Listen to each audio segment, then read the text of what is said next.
જય માતાજી મિત્રો। હવે ઊંઝાના ટુંડા અને અમૂડ વચ્ચે 2 દિવસ અગાઉ એક લૂંટની ઘટના બની હતી। એ ઘટના ઠાકોર પ્રતાપજી જેઓ બનાસકાંઠાના છે ને ઇકો ગાડીની વર્દીઓ મારતા હતા ને અમુક કિસ્સામો આવીને એમને વર્દીનું બહાનું કરીને લઈ જાય છે ને લૂંટ ચલાવે છે।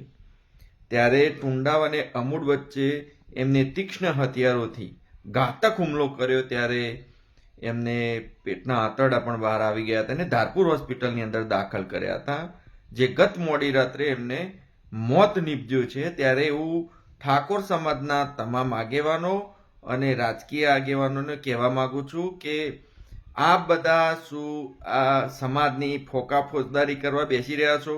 2 થી 3 દિવસ થઈ ગયા છે, હજુ ગુનેગારો પોલીસ પકડથી દૂર છે, છતાં પણ તમારા પેટમાંથી હજુ પાણી નથી હલતું। આ વ્યક્તિનું મોત નીપજ્યું છે, છતાં પણ કોઈ કાર્યવાહી થઈ નથી, ફક્ત ખાલી ફરિયાદ નોંધાઈ છે। હજુ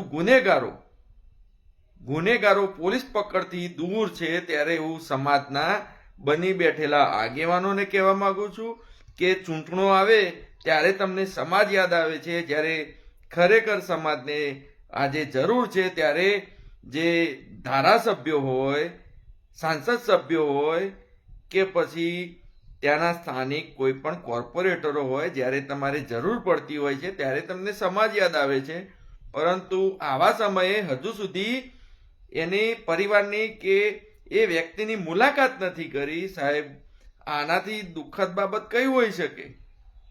એ ભાઈનું આજે ગત મોડી રાત્રે મૃત્યુ થયું છે। ત્યારે હું સમાજના આગેવાનો અને રાજકીય આગેવાનોને કહેવા માંગુ છું કે હવે તમને જરા પણ શરમ જેવું કંઈ હોય અને સમાજ પ્રત્યે લાગણી હોય ને તો ધારપુર હોસ્પિટલમાં આવો અને આ ન્યાય માટે અને આ ગુનેગારોને પકડવાની કાર્યવાહી કરાવડાવો। જય માતાજી।